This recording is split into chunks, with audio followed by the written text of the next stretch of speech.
Welcome back to news TV 84 break ਤੋਂ ਬਾਅਦ ਹੁਣ ਸਾਡੇ ਨਾਲ ਟੋਰਾਂਟੋ ਤੋਂ ਮੀਡੀਆ ਪਰਸਨੈਲਿਟੀ ਅਤੇ ਸਿੱਖ ਮਸਲਿਆਂ ਨੂੰ ਚੰਗੀ ਤਰ੍ਹਾਂ ਸਮਝਣ ਵਾਲੇ ਵੀਰ ਹਰਪ੍ਰੀਤ ਸਿੰਘ ਜੀ ਜੁੜ ਚੁੱਕੇ ਹਨ।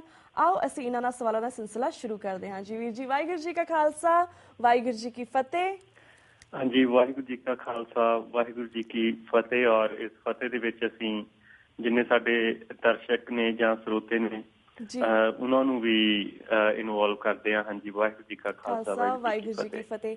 ਵੀਰ ਜੀ, ਹੋਰ ਪੰਥਕ ਮੁੱਦਿਆਂ ਉੱਪਰ ਗੱਲਬਾਤ ਕਰਨ ਤੋਂ ਪਹਿਲਾਂ ਸਭ ਤੋਂ ਪਹਿਲਾਂ ਅਸੀਂ ਤੁਹਾਡੇ ਕੋਲੋਂ ਫਿਲਮ ਕੌਮ ਦੇ ਹੀਰੇ ਬਾਰੇ ਜਾਣਨਾ ਚਾਹਾਂਗੇ। ਤੁਹਾਡਾ ਇਸ ਫਿਲਮ ਤੇ ਕੀ ਰਿਵਿਊ ਹੈ, ਇਸ ਬਾਰੇ ਜਾਣਕਾਰੀ ਦਿਓ।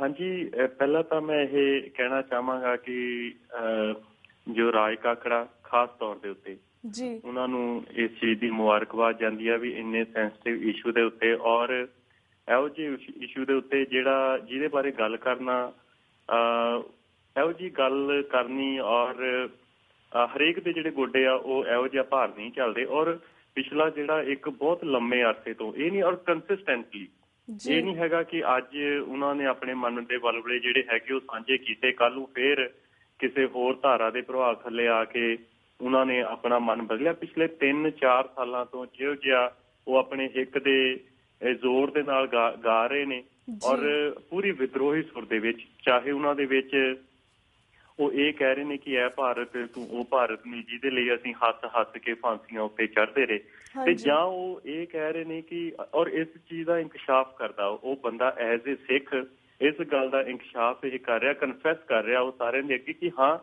ਨਫ਼ਰਤਾਂ ਹੀ ਨਫ਼ਰਤਾਂ ਤੇਰੇ ਨਾਲ ਕਰਦੀਆਂ। ਨਫ਼ਰਤਾਂ ਤਾਂ ਨਹੀਂ ਕਰਦੇ ਕਿ ਸਾਨੂੰ ਕਿਸੇ ਦੇ ਫਲਸਫੇ ਦੇ ਨਾਲ ਕੋਈ ਐਲਰਜੀ ਆ, ਨਫ਼ਰਤਾਂ ਤਾਂ ਨਹੀਂ ਕਰਦੇ ਸਾਨੂੰ ਕਿਸੇ ਦੇ ਪਹਿਰਾਵੇ ਦੇ ਨਾਲ ਐਲਰਜੀ ਆ, ਨਫ਼ਰਤਾਂ ਤਾਂ ਨਹੀਂ ਕਰਦੇ ਕਿ ਸਾਨੂੰ ਕਿਸੇ ਦੇ ਧਰਮ ਦੇ ਨਾਲ ਐਲਰਜੀ ਆ। ਨਾ ਹੀ ਅਸੀਂ ਨਫ਼ਰਤਾਂ ਤਾਂ ਕਰਦੇ ਹਾਂ ਕਿਸੇ ਨੂੰ ਕਿਉਂਕਿ ਕੋਈ ਕਿਸੇ ਦੂਸਰੇ ਦੇਸ਼ ਦਾ ਵਾਸੀ ਆ ਜਾਂ ਉਹਦਾ ਜਿਹੜਾ ਸ਼ਕਲ ਸਰੂਪ, ਉਹਦਾ ਜਾਤ ਪਾਤ ਉਹ ਵੱਖਰੀ ਆ। ਨਫ਼ਰਤਾਂ ਤਾਂ ਕਰਦੇ ਆ ਕਿਉਂਕਿ ਉਹ ਲੋਕ ਸਾਡੇ ਨਾਲ ਨਫ਼ਰਤਾਂ ਕਰਦੇ ਆ। ਔਰ ਉਹ ਗੱਲ ਰਾਜ ਕਾਕੜੇ ਨੇ ਕਹੀ ਆ ਔਰ ਉੱਥੇ ਰਹਿ ਕੇ ਕਹੀ ਆ। ਜਿਹੜੇ ਲੋਕ ਇੱਥੇ ਵੀ ਬੈਠ ਕੇ ਗੱਲ ਕਰਦੇ ਨੇ ਕਿ ਉੱਥੇ ਜਾ ਕੇ ਇਹ ਗੱਲ ਕਰੋ, ਤੇ ਉੱਥੇ ਵੀ ਇਹ ਗੱਲ ਕਰ ਰਿਹਾ। ਸੋ ਰਾਜ ਕਾਕੜੇ ਨੂੰ ਇਸ ਚੀਜ਼ ਦੀ ਮੁਬਾਰਕਬਾਦ ਜਾਂਦੀ ਆ ਖਾਸ ਤੌਰ ਦੇ ਉੱਤੇ। ਔਰ ਉਹਦੇ ਨਾਲ ਦੀ ਨਾਲ ਜਿਹੜੇ ਪ੍ਰੋਡਿਊਸਰ ਨੇ, ਤੱਖਣ ਬ੍ਰਦਰ ਨੇ ਜਾਂ ਕੁੱਕੂ ਮਾਨ ਹੁਣੀ ਨੇ, ਔਰ ਨਾਲ ਦੀ ਨਾਲ ਜਿਹੜੀ ਪਟਕਥਾ ਜਾਂ ਸੰਵਾਦ ਜਾਂ ਉਹ ਜਿਹੜਾ ਸਕਰੀਨ ਪਲੇ ਜਿਹੜਾ ਸਾਰੇ ਦਾ ਸਾਰਾ ਲਿਖਿਆ ਉਹ ਰਵਿੰਦਰ ਰਵੀ ਨੂੰ ਵੀ ਜਾਂਦੀ ਆ, ਜਿਹਨੇ ਇੱਕ ਬਹੁਤ ਵਧੀਆ ਤਰੀਕੇ ਦੇ ਨਾਲ ਇਸ ਫਿਲਮ ਨੂੰ ਇੱਕ ਪੇਸ਼ ਕੀਤਾ। ਸੋ ਗੱਲ ਇਸ ਚੀਜ਼ ਦੇ ਵਿੱਚੋਂ ਕਈ ਗੱਲਾਂ ਨਿਕਲਦੀਆਂ ਨੇ। ਜੇ ਤੁਸੀਂ ਉਹ ਮੂਵੀ ਦੇਖਦੇ, ਭਾਵੇਂ ਕਿ 14 ਤਰੀਕ ਨੂੰ ਨਾਰਥ ਅਮਰੀਕਾ ਦੇ ਵਿੱਚ ਰਿਲੀਜ਼ ਹੋਈ ਸੀਗੀ, ਤੇ ਮੈਨੂੰ ਅੱਜ ਮੌਕਾ ਮਿਲਿਆ। ਵੈਸੇ ਤਾਂ ਮੈਂ ਪਹਿਲਾਂ ਵੀ ਇਹ ਦੇਖਣੀ ਸੀ, ਅੱਜ ਹੀ ਦੇਖਣੀ ਸੀਗੀ, ਪਰ ਫਿਰ ਡਾਕਟਰ ਸਾਹਿਬ ਨੇ ਵੀ ਕਿਹਾ ਸੀਗਾ ਕਿ ਇਹ ਮੂਵੀ, ਕਿਉਂਕਿ ਮੈਨੂੰ ਇੱਕ ਆਸ ਵੀ ਸੀਗੀ, ਇੱਕ ਇਹ ਮੇਰੀ ਸਪੈਕੂਲੇਸ਼ਨ ਵੀ ਸੀਗੀ ਕਿ ਮੂਵੀ ਜਿਹੜੀ ਹੈਗੀ ਵਧੀਆ ਹੋਏਗੀ। ਸੋ ਜਦੋਂ ਮੂਵੀ ਦੇਖੀ ਤੇ ਮੈਂ ਵਾਪਸ ਜਦੋਂ ਘਰ ਆ ਰਿਹਾ ਸੀ ਤੇ ਮੈਨੂੰ ਇਹ ਫੀਲ ਹੋ ਰਿਹਾ ਸੀ, ਅਹਿਸਾਸ ਹੋ ਰਿਹਾ ਸੀ ਕਿ ਯਾਰ ਸਾਨੂੰ ਕੁਛ ਉਹਦੇ ਬਾਰੇ ਜ਼ਰੂਰ ਕਹਿਣਾ ਚਾਹੀਦਾ। ਕੀ ਕਵਾਂਗੇ? ਤੇ ਮੇਰੇ ਕੋਲ ਸਿਰਫ 4 ਸਤਰਾਂ ਨੇ ਜਿਹੜੀਆਂ ਉਹ ਮੇਰੇ ਮਨ ਦੇ ਵਿੱਚ ਆਏ, ਮੇਰੇ ਵਲਵਲੇ ਨੇ ਜਿਹੜੇ ਮੈਂ ਆਪਣੇ ਸਰੋਤਿਆਂ ਦੇ ਨਾਲ, ਆਪਣੇ ਦਰਸ਼ਕਾਂ ਦੇ ਨਾਲ ਸਾਂਝੇ ਕਰਨਾ ਚਾਹਾਂਗਾ।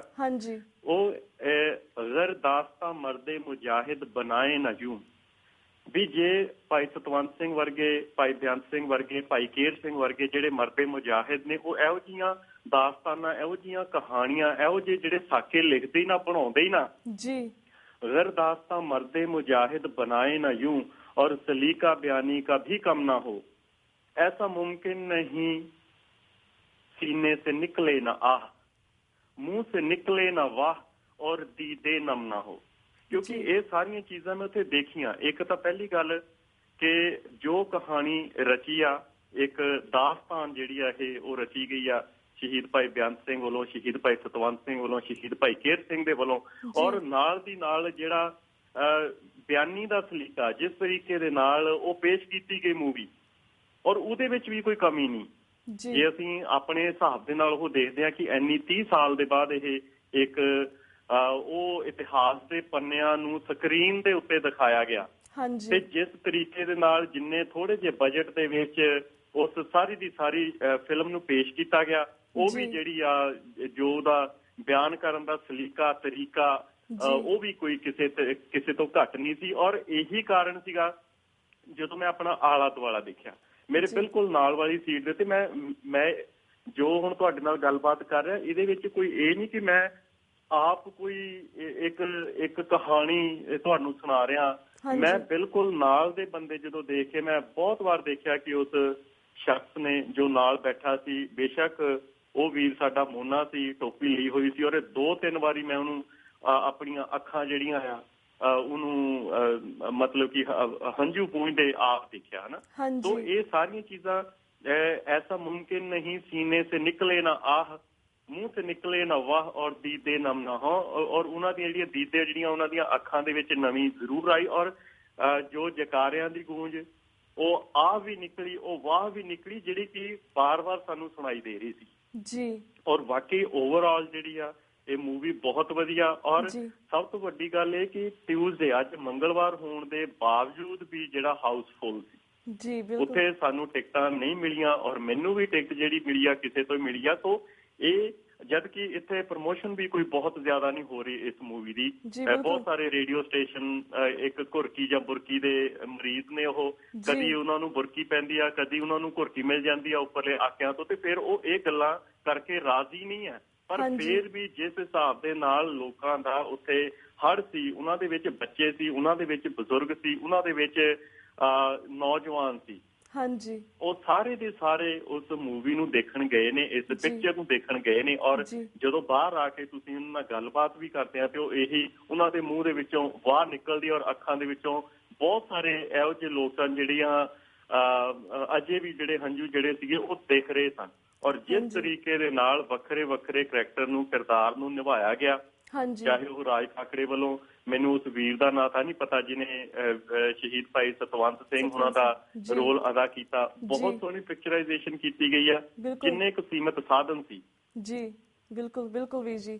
ਔਰ ਜਿਹੜੀ ਇੱਕ ਇਤਿਹਾਸ ਨੂੰ ਇਸ ਤਰੀਕੇ ਦੇ ਨਾਲ ਉਹਨੂੰ ਨੁਮਾਇਆ ਕੀਤਾ ਗਿਆ, ਉਹ ਵਾਕਈ ਬਹੁਤ ਵਧੀਆ ਤਰੀਕਾ ਵੀ ਸੀ। ਔਰ ਸਾਨੂੰ ਹੁਣ ਸਾਡਾ ਕੀ ਫਰਜ਼ ਬਣਦਾ, ਭਾਰਤ ਦੇ ਵਿੱਚ ਉਹ ਰਿਲੀਜ਼ ਨਹੀਂ ਹੋਣ ਦਿੱਤੀ ਗਈ, ਪਰ ਸਾਡਾ ਇੱਥੇ ਫਰਜ਼ ਇਹ ਬਣਦਾ ਕਿ ਅਸੀਂ ਇਸ ਮੂਵੀ ਨੂੰ 1 ਵਾਰ ਨਹੀਂ, 2 ਵਾਰ ਨਹੀਂ, 2-2, 3-3 ਵਾਰ ਦੇਖੀਏ, ਤਾਂ ਕਿ ਉਹ ਜਿਹੜੇ ਸਾਡੇ ਜੋ ਵਿਅਕਤੀ ਨੇ ਜਾਂ ਸਾਡੇ ਉਹ ਭਰਾ ਨੇ ਜਿਨ੍ਹਾਂ ਨੇ ਇਸ ਫਿਲਮ ਦੇ ਉੱਤੇ ਪੈਸਾ ਲਾਇਆ, ਉਹਨਾਂ ਨੂੰ ਇਸ ਗੱਲ ਦੀ ਨਮੋਸ਼ੀ ਨਾ ਹੋਵੇ ਜਿਵੇਂ ਸਾਡਾ ਹੱਕ ਦੇ ਵੇਲੇ ਉਹਨਾਂ ਦਾ ਜੋ ਪ੍ਰੋਡਿਊਸਰ ਸੀਗੇ ਜਾਂ ਡਾਇਰੈਕਟਰ ਸੀਗੇ ਜਾਂ ਜਿਨ੍ਹਾਂ ਨੇ ਇਹ ਸਾਰੀ ਦੀ ਸਾਰੀ ਮੂਵੀ ਬਣਾਈ ਸੀ, ਜਿਸ ਤਰੀਕੇ ਨਾਲ ਸਿੱਖ ਕੌਮ ਨੇ ਉਹਨਾਂ ਦਾ ਕਰਜ਼ ਅਦਾ ਕੀਤਾ। ਔਰ ਮੈਂ ਇਹ ਜ਼ਰੂਰ ਚਾਹਾਂਗਾ ਜਿੰਨੇ ਵੀ ਸਾਡੇ ਸਰੋਤੇ ਨੇ, ਜਿੰਨੇ ਵੀ ਸਾਡੇ ਲਿਸਨਰ ਨੇ, ਕਿ ਉਹ ਇਸ ਪਿਕਚਰ ਨੂੰ ਜ਼ਰੂਰ ਦੇਖਣ, 1 ਵਾਰ ਨਹੀਂ ਬਾਰ-ਬਾਰ ਦੇਖਣ। ਔਰ ਜਿੰਨਾ ਵੀ ਇਹਨਾਂ ਦੀ ਸਹਾਇਤਾ ਹੋ ਸਕਦੀ ਆ ਰਾਜ ਕਾਕੜੇ ਉਹਨਾਂ ਦੀ ਔਰ ਜਾਂ ਇਹਨਾਂ ਦੀ ਟੀਮ ਦੀ, ਉਹਦੀ ਜਿਹੜੀ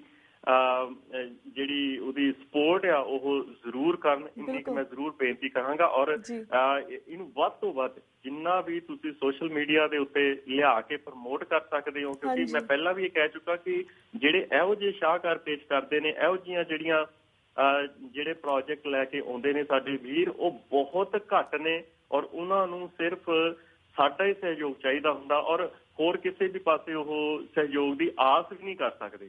ਸੋ ਸਾਡਾ ਇਹ ਫਰਜ਼ ਬਣਦਾ ਕਿ ਇਸ ਮੂਵੀ ਨੂੰ ਜਿੰਨੀ ਕੁ ਵਾਰ ਅਸੀਂ ਦੇਖ ਸਕੀਏ, ਸਾਨੂੰ ਉਨੀ ਕੁ ਵਾਰ ਦੇਖਣਾ ਚਾਹੀਦਾ। ਜਿੱਥੇ ਕਿਤੇ ਵੀ ਜਿਹੜੇ ਬੰਦੇ ਅਫੋਰਡ ਨਹੀਂ ਵੀ ਕਰਦੇ, ਖਾਸ ਤੌਰ ਦੇ ਉੱਤੇ ਸਟੂਡੈਂਟਸ ਜਾਂ ਜਿਹੜੇ ਬਜ਼ੁਰਗ ਨੇ, ਉਹਨਾਂ ਦੇ ਲਈ ਵੀ ਸਾਨੂੰ ਇਹ ਚਾਹੀਦਾ ਕਿ ਆਪਣੇ ਤੌਰ ਦੇ ਉੱਤੇ ਅਸੀਂ ਇਹ ਕਹੀਏ ਕਿ ਅਸੀਂ ਇੰਨੀਆਂ ਟਿਕਟਾਂ ਜਿਹੜੀਆਂ ਤੁਹਾਡੀਆਂ ਉਹ ਰਾਖਵੀਆਂ। ਔਰ ਇਸ ਮੂਵੀ ਦੇ ਵਿੱਚ ਖਾਸ ਤੌਰ ਦੇ ਉੱਤੇ ਮੈਂ ਜ਼ਿਕਰ ਕਰਨਾ ਚਾਹਾਂਗਾ ਜਿਨ੍ਹਾਂ ਨੇ ਰੋਲ ਬੀਬੀ ਸੁਰਿੰਦਰ ਕੌਰ, ਜਿਹੜੇ ਕਿ ਧਰਮ ਸੁਪਤਨੀ ਸ਼ਹੀਦ ਭਾਈ ਸਤਵੰਤ ਸਿੰਘ, ਉਹਨਾਂ ਦਾ ਰੋਲ ਜਿਨ੍ਹਾਂ ਨੇ ਇਹ ਪਲੇ ਕੀਤਾ, ਔਰ ਜੋ ਡਾਇਲੋਗ ਉਹਦੇ ਵਿੱਚ ਦਿਖਾਏ ਗਏ ਖਾਸ ਤੌਰ ਦੇ ਉੱਤੇ ਇੱਕ ਪੁਲਿਸ ਆਫਿਸਰ ਦੇ ਨਾਲ, ਭਾਵੇਂ ਕਿ ਉਹ ਬਹੁਤ ਸਾਰੀਆਂ ਪਰਤਾਂ ਖੋਲਦਾ, ਜਦੋਂ ਉਹ ਪੁਲਿਸ ਆਫਿਸਰ ਦੇ ਨਾਲ ਡਾਇਲੋਗ ਕੀਤਾ ਜਾਂਦਾ ਤੇ ਇੱਕ ਕਿ ਸਾਨੂੰ ਜਿਹੜਾ ਇੱਕ ਮੈਨੂੰ ਦਰਖਤ ਦੀ ਕਹਾਣੀ ਯਾਦ ਆ ਜਾਂਦੀ ਹੈ ਕਿ ਦਰਖਤ ਤੇ ਜਦੋਂ ਕੁਹਾੜੀ ਵੱਜਦੀ ਆ ਤੇ ਉਹਦੇ ਚ ਉਹਦੀਆਂ ਅੱਖਾਂ ਚੋਂ ਪਾਣੀ ਰਿਸਦਾ ਤੇ ਉਹ ਕੋਈ ਪੁੱਛਦਾ ਕਿ ਤੂੰ ਕਿਉਂ, ਤੈਨੂੰ ਪੀੜ ਹੋਈ ਆ, ਤੇ ਉਹ ਕਹਿੰਦਾ ਮੈਨੂੰ ਪੀੜ ਇਸ ਗੱਲ ਦੀ ਨਹੀਂ ਹੋਈ ਕਿ ਮੇਰੇ ਤੇ ਫੱਟ ਵੱਜਾ, ਪਰ ਮੈਨੂੰ ਪੀੜ ਇਸ ਗੱਲ ਦੀ ਹੋਈ ਆ ਕਿ ਜਿਹੜੀ ਕੁਹਾੜੇ ਦੇ ਵਿੱਚ ਦਸਤਾ ਉਹ ਮੇਰੀ ਲੱਕੜ ਦਾ ਬਣਿਆ ਹੋਇਆ। ਸੋ ਉਸ ਸੀਨ ਤੋਂ ਖਾਸ ਤੌਰ ਦੇ ਉੱਤੇ ਜਿਹੜਾ ਸੰਵਾਦ ਦੋਨਾਂ ਦੇ ਵਿੱਚ ਰਚਿਆ ਜਾਂਦਾ, ਉਹਦੇ 'ਚ ਮੈਨੂੰ ਬਹੁਤ ਇਹੋ ਜਿਹੀਆਂ ਚੀਜ਼ਾਂ ਸਾਹਮਣੇ ਆਉਂਦੀਆਂ ਨੇ ਕਿ ਜਿਹੜੀਆਂ ਇਹੋ ਜਿਹੀਆਂ ਕਹਾਣੀਆਂ ਜਿਹੜੀਆਂ ਸਾਡੇ ਅੱਗੇ ਪ੍ਰਗਟ ਕਰਦੀਆਂ ਨੇ, ਜਿਨ੍ਹਾਂ ਦੇ ਵਿੱਚ ਇਹ ਚੀਜ਼ ਦਾ ਅਹਿਸਾਸ ਹੁੰਦਾ, ਫੀਲਿੰਗ ਆਉਂਦੀ ਆ ਕਿ ਵਾਕਈ ਕੁਝ ਇੱਕ ਪੈਸਿਆਂ ਦੀ ਖਾਤਰ, ਕੁਝ ਇੱਕ ਵਰਦੀ ਦੀ ਜਿਹੜੀ ਇੱਕ ਡੁੱਸ ਖਾਤਰ, ਇੱਕ ਪਾਵਰ ਖਾਤਰ ਉਹ ਕਿਸ ਤਰੀਕੇ ਨਾਲ ਸਾਡੇ ਆਪਣੇ ਲੋਕਾਂ ਨੇ ਸਾਡੇ ਆਪਣੇ ਲੋਕਾਂ ਦਾ ਘਾਣ ਕੀਤਾ। ਪਰ ਨਾਲ ਦੀ ਨਾਲ ਇੱਕ ਹੋਰ ਚੀਜ਼ ਵੀ ਇਸ ਗੱਲ ਤੋਂ ਅੱਗੇ ਆਉਂਦੀ ਹੈ ਕਿ ਜੇ ਤੁਹਾਡੇ ਲਫ਼ਜ਼ਾਂ ਦੇ ਵਿੱਚ ਜਾਨ ਹੈ, ਜੇਕਰ ਤੁਹਾਡੀ ਕਨਵਿਕਸ਼ਨ ਦੇ ਵਿੱਚ ਜਾਨ ਹੈ, ਤੇ ਫਿਰ ਕੋਈ ਮਤਲਬ ਨਹੀਂ ਬਣਦਾ ਕਿ ਕਿਸੇ ਦਾ ਜਿਹੜਾ ਦੂਸਰੇ ਪਾਸੇ ਉਹਦਾ ਹਿਰਦਾ ਉਹ ਬਦਲੇ ਨਾ, ਉਹਦਾ ਜਿਹੜਾ ਸੀਨਾ, ਉਹਦਾ ਜਿਹੜਾ ਖਿਆਲ ਜਿਹੜੇ ਉਹ ਬਦਲਣ ਨਾਲ। ਔਰ ਇਸ ਮੂਵੀ ਦੇ ਵਿੱਚ ਜੇਕਰ ਇਹ ਪੱਖ ਦਿਖਾਇਆ ਗਿਆ ਤੇ ਉਸੇ ਪੁਲਿਸ ਆਫਿਸਰ ਦਾ ਇਹ ਦੂਸਰਾ ਪੱਖ ਵੀ ਦਿਖਾਇਆ ਗਿਆ। ਸੋ ਓਵਰਆਲ ਵੈਸੇ 15 ਮਿੰਟਾਂ ਦੇ ਵਿੱਚ ਮੈਨੂੰ ਵੀ ਇਸ ਗੱਲ ਦਾ ਅਹਿਸਾਸ ਹੈ ਕਿ ਬਹੁਤ ਸਾਰੀਆਂ ਗੱਲਾਂ ਜਿਹੜੀਆਂ ਉਹ ਕਰਨੀਆਂ ਨਾਮੁਮਕਿਨ ਨੇ, ਪਰ ਮੈਂ ਕੁਝ ਇੱਕ ਜਿਹੜੀਆਂ ਜੋ ਸੀਨ ਸਨ ਉਹ ਮੈਂ ਤੁਹਾਡੇ ਨਾਲ ਇਹ ਸਾਂਝੇ ਕੀਤੇ ਨੇ। ਔਰ ਜੋ ਰੋਲ ਭਾਈ ਕੇਰ ਸਿੰਘ ਹੁਣਾਂ ਦਾ ਦੱਸਿਆ ਗਿਆ, ਜਿਸ ਤਰੀਕੇ ਦੇ ਨਾਲ ਉਹ ਜਦੋਂ ਦਰਬਾਰ ਸਾਹਿਬ ਦੇ ਵਿੱਚ ਆਏ ਸਨ। ਹਾਂ, ਇੱਕ ਗੱਲ ਮੈਂ ਹੋਰ ਕਹਿਣੀ ਚਾਹਾਂਗਾ ਕਿ ਇੱਕ ਪਾਸੇ ਜੋ ਅਸੀਂ ਇਹ ਕਹਿੰਦੇ ਹਾਂ ਕਿ ਸ਼੍ਰੋਮਣੀ ਕਮੇਟੀ ਨੂੰ ਇਹ ਚੀਜ਼ਾਂ ਕਰਨੀਆਂ ਚਾਹੀਦੀਆਂ ਸਨ, ਪਰ ਦੂਸਰੇ ਪਾਸੇ ਰਾਜ ਕਾਕੜਾ ਉਹਨਾਂ ਦੀ ਇਹ ਗੱਲ ਕਹਿਣੀ ਆ ਕਿ ਸਾਨੂੰ ਦਰਬਾਰ ਸਾਹਿਬ ਦੇ ਵਿੱਚ ਸ਼ੂਟਿੰਗ ਨਹੀਂ ਕਰਨ ਦਿੱਤੀ ਗਈ। ਉੱਥੇ ਜਿਹੜੇ ਛੋਟੇ ਮੋਟੇ ਜਿਹੜੇ ਲੀਡਰ ਵੀ ਆਉਂਦੇ ਨੇ, ਉਹਨਾਂ ਦੇ ਸਰੋਪੇ, ਉਹਨਾਂ ਦੀ ਵੱਖਰੇ ਵੱਖਰੇ ਤਰੀਕਿਆਂ ਦੇ ਨਾਲ ਜਿਹੜੀ ਉਹਨਾਂ ਦੀ ਆਓ ਭਗਤ ਕੀਤੀ ਜਾਂਦੀ ਆ, ਉਹ ਜਿਹੜਾ ਉਹ ਟੀਵੀ ਦੇ ਉੱਤੇ ਦਿਖਾ ਸਕਦੇ ਨੇ। ਪਰ ਜੇਕਰ ਤੁਸੀਂ ਮੂਵੀ ਬਣਾਉਣੀ ਆ, ਉਹ ਵੀ ਇਹੋ ਜਿਹੇ ਇਤਿਹਾਸਕ ਪਾਤਰਾਂ ਦੀ, ਤੇ ਸ਼੍ਰੋਮਣੀ ਕਮੇਟੀ ਦੇ ਕੋਲ ਨਾ ਸਮਾਂ ਆ, ਨਾ ਉਹਨਾਂ ਦੇ ਕੋਲ ਇਜਾਜ਼ਤ ਹੈ, ਔਰ ਨਾ ਹੀ ਪੈਸਾ ਆ ਇਹੋ ਜਿਹੀਆਂ ਜਿਹੜੀਆਂ ਜੋ ਪ੍ਰੋਜੈਕਟਸ ਨੇ ਉਹਨਾਂ ਨੂੰ ਉਲੀਕਣ ਦੇ ਜਾਂ ਉਹਨਾਂ ਨੂੰ ਪੂਰੇ ਕਰਨ ਦੇ। ਸੋ ਸਾਡੀ ਕੌਮ ਦੇ ਅੱਗੇ ਇੱਕ ਬਹੁਤ ਵੱਡਾ ਸਵਾਲ ਪੈਦਾ ਹੁੰਦਾ ਕਿ ਜਿਹੜੇ ਹੋਰ ਵੀ ਬਹੁਤ ਸਾਰੇ ਇਹੋ ਜਿਹੇ ਹੀਰੇ ਨੇ ਸਾਡੀ ਕੌਮ ਦੇ, ਜਿਨ੍ਹਾਂ ਦੇ ਵਿੱਚ ਭਾਈ ਹਰਜਿੰਦਰ ਸਿੰਘ ਜਿੰਦਾ, ਭਾਈ ਸੁਖਦੇਵ ਸਿੰਘ ਸੁੱਖਾ, ਉਹਨਾਂ ਦੀ ਫਿਲਮੀਕਰਨ, ਉਹਨਾਂ ਨੂੰ ਤਾਂ ਹੀ ਫਿਲਮਾਇਆ ਜਾ ਸਕੇਗਾ ਜੇ ਅਸੀਂ ਇਹੋ ਜਿਹੀਆਂ ਫਿਲਮਾਂ ਨੂੰ ਉਤਸ਼ਾਹਿਤ ਕਰਾਂਗੇ, ਇਹੋ ਜਿਹੀਆਂ ਫਿਲਮਾਂ ਨੂੰ ਸਪੋਰਟ ਕਰਾਂਗੇ। ਔਰ ਮੇਰੀ ਇੱਕ ਵਾਰ ਬੇਨਤੀ ਫਿਰ ਆਪਣੇ ਸਰੋਤਿਆਂ ਨੂੰ ਵੀ, ਦਰਸ਼ਕਾਂ ਨੂੰ ਇਹੀ ਰਹੇਗੀ ਕਿ ਵੱਧ ਤੋਂ ਵੱਧ ਇਸ ਮੂਵੀ ਨੂੰ ਦੇਖਿਆ ਜਾਵੇ, ਵੱਧ ਤੋਂ ਵੱਧ ਇਸ ਮੂਵੀ ਦੇ ਵੱਲ ਪਿਆਰ ਦਿਖਾਇਆ ਜਾਏ। ਜੀ ਬਿਲਕੁਲ ਬਿਲਕੁਲ ਵੀਰ ਜੀ, ਤੁਹਾਡਾ ਬਹੁਤ ਬਹੁਤ ਸ਼ੁਕਰੀਆ, ਤੁਸੀਂ ਪੂਰਾ ਮੂਵੀ ਦਾ ਰਿਵਿਊ ਦਿੱਤਾ।